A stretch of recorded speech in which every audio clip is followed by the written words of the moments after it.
რატომ გადაწყვიტეთ, რომ დღეს ეს უნდა გაგეკეთებინათ, მაშინ, როდესაც ყველასგან ქართული ოცნება არის სრულ იზოლაციაში? მოგესალმებით, მივესალმები მაყურებელს. რა თქმა უნდა, გეთანხმებით, რომ 4 ოქტომბრამდე ქართულ ოცნებას ჰქონდა ლეგიტიმაციის კრიზისი, მაგრამ 4 ოქტომბრის უპასუხისმგებლობამ, აი პროვოკაციამ, ნაციონალურ მოძრაობის და იმ პარტიების, ვინც ამას ხარი აუბა, იმ ხალხის, ვინც ამაში მონაწილეობა მიიღო, რა თქმა უნდა და რაღაც მშვიდობიანი დამხობის იმიტაციამ, ქართული ოცნება და ივანიშვილი ფაქტობრივად კრიზისიდან გამოიყვანა. ანუ დღეს ხალხს აბრალებთ 4 ოქტომბერს. ნაციონალური მოძრაობა ვთქვი მე. ხო, მაგრამ ნაციონალური მოძრაობა არ იყო ამ 4 ოქტომბრის დამხობის ორგანიზატორი, დამხობის მშვიდობიანი დამხობის. არ იყვნენ ცალკეული ადამიანები, მაგალითად ვინა იყო ამაზე პასუხისმგებლობა? პატა ბურჭულაძე იყო. ვინა იყო პასუხისმგებლობა იმ ადამიანებზე, ვინა იყო პასუხისმგებლობა დაპატიმრებულ ადამიანებზე, ვინა იყო პასუხისმგებლობა იმ მიტოვებულ ადამიანებზე? ეხლა მოდით რეალობას შევხედოთ. რეალობას შევხედოთ. ქართულ ოცნებას ჰქონდა კრიზისი, ლეგიტიმაციის ნუ დააბრალებთ ეხლა იმ ადამიანებს, თქვენ გინდოდათ პარლამენტში შესვლა, ასე გამოვიდა და ეხლა აბრალებთ ადამიანებს, არავის არ ვაბრალებ. მე ჩვენ გვაქვს ჩვენი ლოგიკა. ამასთან დაკავშირებით მე ლოგიკაზე ვსაუბრობ. ჩვენ ხო ვამბობდით ამას. გახარია ხო საუბრობდა 3 დღის წინ ამბობდა, რომ აი ეს გადაწყვეტილება, რომ ვიღაცამ უნდა დაამხოს მშვიდობიანად, არის ქართული ოცნების კულუარებში გაკეთებული. თქვენ წინა გამომსვლელიც იგივე საუბრობდა, რომ ეს იყო პროვოკაცია, სადაც ამ ადამიანებმა მიიღეს მონაწილეობა, მაგრამ ამას მხარდაჭერა ჰქონდა, ამას მედია ხარდაჭერა ჰქონდა, სხვადასხვა საზოგადოებრივი ჯგუფების ხარდაჭერა ჰქონდა, ბოიკოტს ხარდაჭერა ჰქონდა, ყველაფერს ხარდაჭერა ჰქონდა და საბოლოო ჯამში 4 ოქტომბერმა ქართული ოცნება კრიზისი მოუხსნა ლეგიტიმაციის გაუხსნა გზა და დღეს არ შესვლა და არ გამოყენება საპარლამენტო ტრიბუნის. დღეს ეხლა ჩვენ ახლაც არ ვაღიარებთ ლეგიტიმაციას. ეხაც არ ვამბობ, რომ ლეგიტიმურია, მაგრამ ჩვენ ვაღიარებთ რეალობას, ვაღიარებთ იმ ძალაუფლებას, ვაღიარებთ იმ შექმნილ კრიზისს პოლიტიკურს და ამიტომ არ გამოყენება ამისი დღეს ამ ტრიბუნის და ამის ჩვენ მიგვაჩნია, რომ ეს არ იქნება სწორი. ლევან, თუ არ აღიარებთ ლეგიტიმურად, მაშინ თქვენი შესვლით ავტომატურად მაინც ანიჭებთ ლეგიტიმაციას, იმიტომ რომ რა უნდა მაშინ პარტიას არალეგიტიმურ პარლამენტში, ეს ხო ძალიან მარტივი კითხვაა, ხო? დაანებეთ რაღაც აი ამ სიტყვების და რეალობას შევხედოთ. მე გეტყვით თქვენ რა გააკეთა 4 ოქტომბერმა, რა მოიტანა? მოდით ვიმსჯელოთ, გავხსნათ დისკუსია. რა გააკეთა ბოიკოტმა? რა გააკეთა ამის მოწოდებამ, რა გააკეთა მისი საინფორმაციო ხარდა, რა გააკეთა? ბოიკოტმა ის გააკეთა, რომ იზოლაციაში აღმოჩნდა ქართული ოცნება. ვის ხიდან აღმოჩნდა ჩვენი საერთაშორისო პარტნიორების დიდი ბოდიში საერთაშორისო პარტნიორების განცხადება გახსოვთ 5 ოქტომბერს? გახსოვთ 5 ოქტომბერს რომ მიუღებელი არის რაღაცა სახელმწიფო გადატრიალების მცდელობები და ისინი და ვინ აიზილა ამ პროცესში? ოპოზიცია არ აიზილა? ის ხალხი არ აიზილა, ვინც წააქეზეს და გამოიყვანეს? არ იცოდა ქალბატონმა სალომე ზურაბიშვილმა სადეპატიჟებოდა 4 ოქტომბერს ადამიანებს? თქვენ ამბობთ რომ 4 ოქტომბერი რომ არ ყოფილიყო გახარიას პარტია არ შევიდოდა. რა თქმა უნდა, სხვა რეალობა იქნებოდა. რა თქმა უნდა, ეხლა თქვენ რაც გინდათ ის წარმოიდგინეთ. რა თქმა უნდა, რატო უნდა ჩაგვეხსნა? რატოს ხმემა რატო ჩახსნეს? რა მოიგეს? რა მოიგეს? მითხარით პოლიტიკურ პროცესს რა წაადგა აქედან გამომდინარე? რა წაადგა? რეალობა, მოდი ვიმსჯელოთ, რა არის რეალობა? შეცვლით ეხლა შეცვლით. ინსტრუმენტების გამოყენება იქნება მნიშვნელოვანი. რომელი? საპარლამენტო აი როგორ გააკავებს 12 კაცი გახარიას პარტიიდან ამ რეპრესიებს, რაც ეხლა ქვეყანაშია, ამ უკიდეგანო რეპრესიებს, რომელიც კიდევ არ ვიცით რა ფორმას მიიღებს, ხო? აი როგორ აპირებთ ამის შეკავებას? მაგრამ საპარლამენტო ინსტრუმენტების გამოყენება, მე ვფიქრობ, იქნება ძალიან მნიშვნელოვანი. ის რომ დღეს ქართულ ოცნებამ დაძლია ლეგიტიმაციის კრიზისი, პასუხისმგებელი არიან ის პარტიები, ნაცები, ახლები, აი ეს რაღაცა ჯგუფები, სამოქალაქო ჯგუფები, NGO სექტორი, რომელმაც ვერ გათვალა რა შეიძლება ამას მოყოლოდა. ხო, ამ ადამიანებმა აიღოს ამაზე პასუხისმგებლობა. შესაბამისად ის რომ რეალობაში დღეს საზოგადოებაშიც და გარეთაც რა კრიზისებია ქართულ ოცნებას ისეთი თქვენ არ ფიქრობთ რომ კრიზისის პირველი სწორედ დამადასტურებელი ისაა რასაც ეხლა ისინი ადამიანებს უწყობენ ეს რეპრესიები ციხეში ნიღბის ტარების გამო ადამიანების გამოკეტვა მხოლოდ მათ შიშებზე მეტყველებს ინგა ქუჩაში ჩვენ ამ ქვეყანაში გვინახავს რეპრესიები და რა თქმა უნდა აქამდე მიდის ეს ხელისუფლება და წავა აქამდე ეს ხელისუფლება სანამ არ იქნება ამის გასჩერების რესურსი და ამის გაჩერების რესურსი დღეს პოლიტიკურ მოცემულობაში არ არის ამ ეტაპზე არ არსებობს მოკვდა ეს ამბავი გაუსწოროთ ამას რეალობას რატო არ გინდათ ამ რეალობაზე თვალის გასწორებად აღიაროს ამ ხალხმა რა გააკეთეს 4 ოქტომბრით 350,000 ხმით 4 ქალაქი მოიგო ქართულმა ოცნებამ 300,000 კაცი მარტო თბილისში არ არის არჩევნებზე მოსული 350,000 ხმით მოიგო არჩევნები ესე იგი რომ არ გასულიყავით თქვენ არჩევნებში მაშინ დარჩებოდა ოცნება მარტო რო არ გამოსულიყავი არჩევნებში მიბმული ვიქნებოდი 4 ოქტომბრის გადატრიალებაზე თავიდან ბოლომდე მისულდა არანაირი შანსი არ ექნებოდა არანაირი სივრცე აღარ დარჩებოდა ჩვენი პოლიტიკური არჩევნებში რა მოიგეთ ლევან ფრაქცია კი არა ერთი სადეპუტატო მანდატიც არ გაქვთ მაგალითად თბილისის საკრებულოში ეს ხო პასუხი იყო თქვენ არა სხვა რამეს გეუბნებით ანუ რა არის ამაში ახლა არის მოცემულობა როდესაც თქვენი ამომრჩევის მხრიდან ეს იყო პასუხი თქვენი არჩევნებში არ არის ჩვენი ამომრჩეველი ვინა მეცაც გეტყვით რომ ჩვენი ამომრჩეველი ჩვენ ფიქრობთ რომ აი იმ შეცდომების გამო რაღაცა ნაბიჯების გამო ჩვენ არ გამოვრიცხავთ და ბევრში ვართ ამაში დარწმუნებული რომ ისევ დაბრუნდა ქართულ ოცნებაში ეს არის ეს მოცემულობა არის ჩვენ ამ რეალობას აღვიქავ ჩვენი ამომრჩეველი არასდროს არ ყოფილა რაღაცა ესეთი 2012 წლის 1 ოქტომბერს რომ ნაციონალურ მოძრაობას შემოხაზა ეს არასდროს არ ყოფილა ჩვენი ამომრჩეველი იყო პროევროპული მიმართულების ზომიერი ამომრჩეველი, რომელიც ხედავდა ქართული ოცნების აი ამ რაღაცა მახინჯურ რევოლუციას და ამის გამო ჩვენ გვაძლევდა ხმა, მაგრამ ბევრი ფაქტორმა შესაძლებელია ეს ამომრჩეველი ხელახლა დააბრუნა ქართული ოცნების ელექტორატში. ეს არ არის, რა თქმა უნდა, რაღაცა ცითი ამბავი ეს შემოტრიალება საპროტესტო აქციებზე სული იდგა ამ თვეების განმავლობაში და მათგან ძალიან ბევრი ითხოვდა ალბათ ხო ბუნებრივად რომ თქვენ არ გასულიყავით არჩევნებში. კარგით, ვერ შეგაცვლევინებთ ას გადაწყვეტილება უკვე მიღებულია, უბრალოდ მაინტერესებს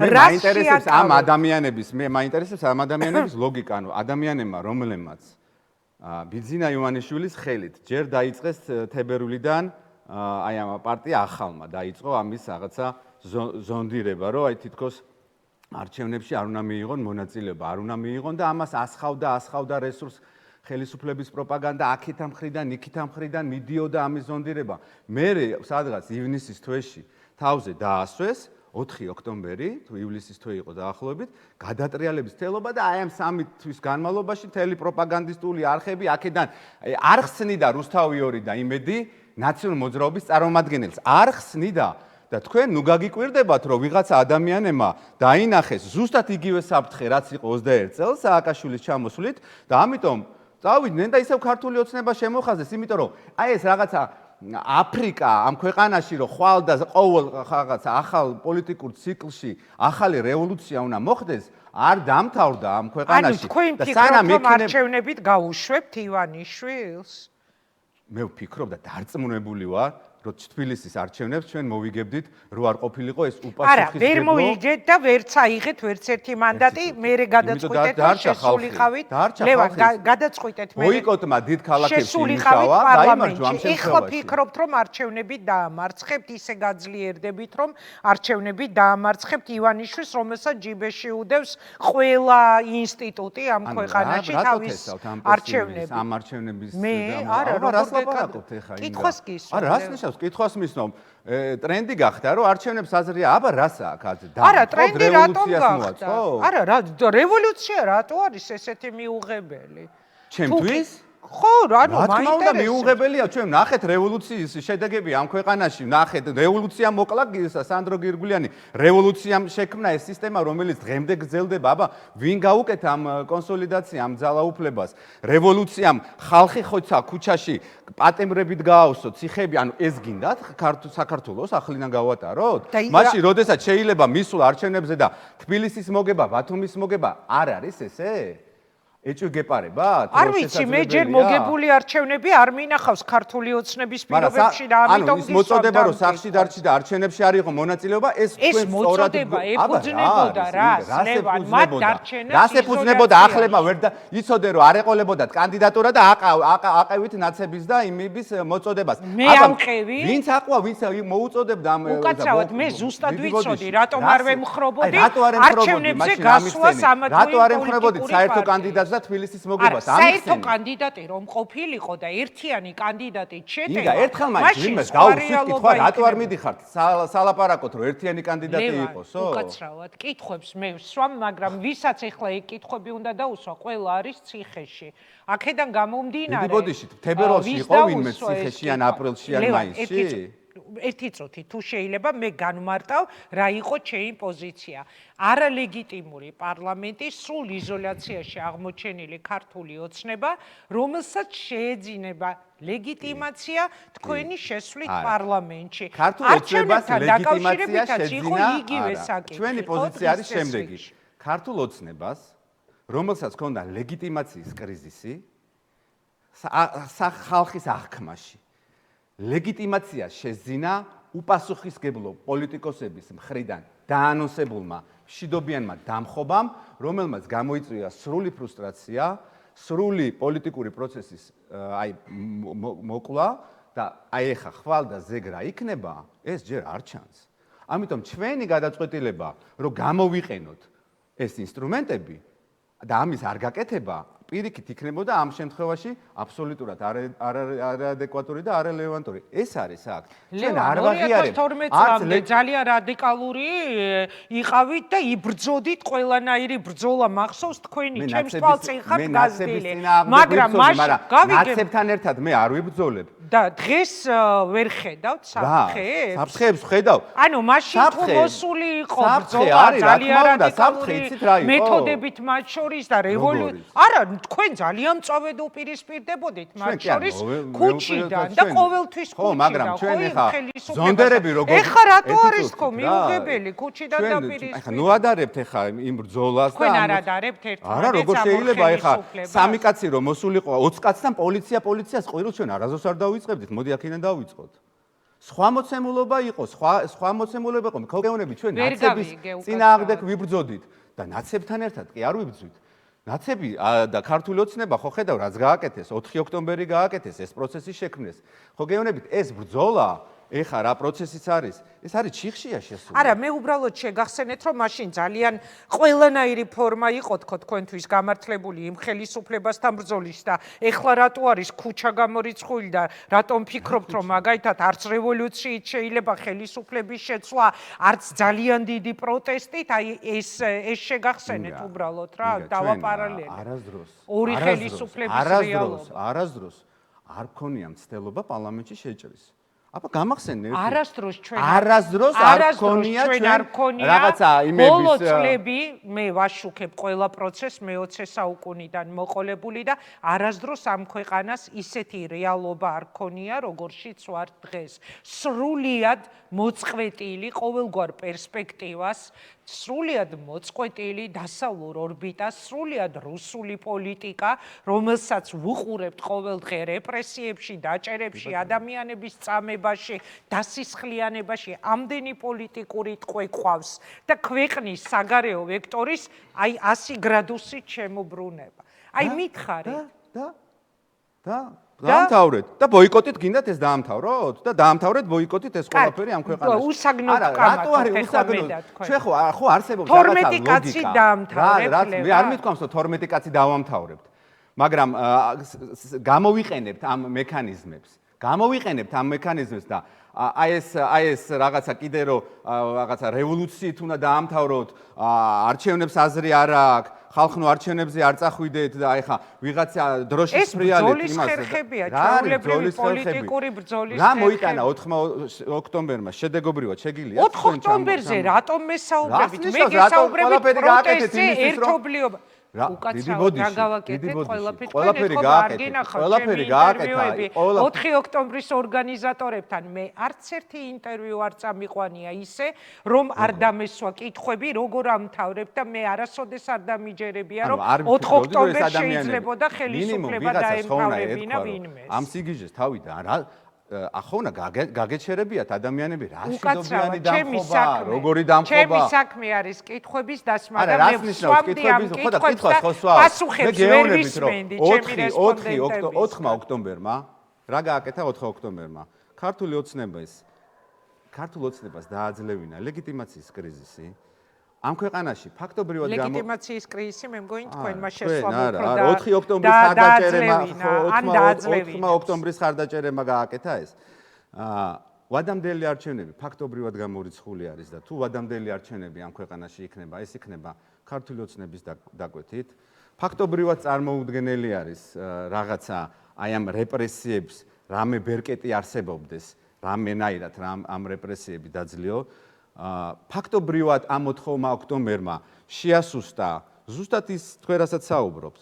თქვენ როგორ ფიქრობთ, რომელი ევროპული ქვეყანა სერიოზულ დიდ ქვეყანაზე ვლაპარაკობთ, გადაწყვეტილებას მიიღებს, როცა რეალურად თავისი აქაური საელჩოები და წარმომადგენლები ეტყვიან, რომ მართლ ძალას 900,000 კაცი უჭერს მხარს. ანუ როგორ წარმოგიდგენიათ რაღაცა დიდი სანქციები თუ რაღაცა სასწაული, ახალი სასწაული ქართულმა ოცნებამ არ ჩაიგდო. ანუ მე იცით რა არის? ანუ ესე უბრალოდ რომ რაღაცა აი ეს არის ეს და მოდი ახლა რევოლუციით ეს არ არის პოლიტიკა, ეს არის ემოციები. და ამ ემოციებმა მოიტანა. შესულიყავით. რაღაცა უცხადებდით ბოიკოტს, თუ ეს არა, ერთი წუთით არა. თუ ასე ფიქრობთ, რომ ცვლილებებისთვის ერთადერთი გზა არის გზა, რომელიც ეხლა თქვენ აირჩიეთ, გულისხმობ მაგალითად იგივე პარლამენტში შესვლას, მაშინ რაღაცა თქვით იმ საპარლამენტო არჩევნების შემდეგ უარი, რაღაცომ დაყარეთ ის მანდატები. 12 კაცი უნდა შესულიყო და დღეს სხვა 12 კაცი შედის, ხო?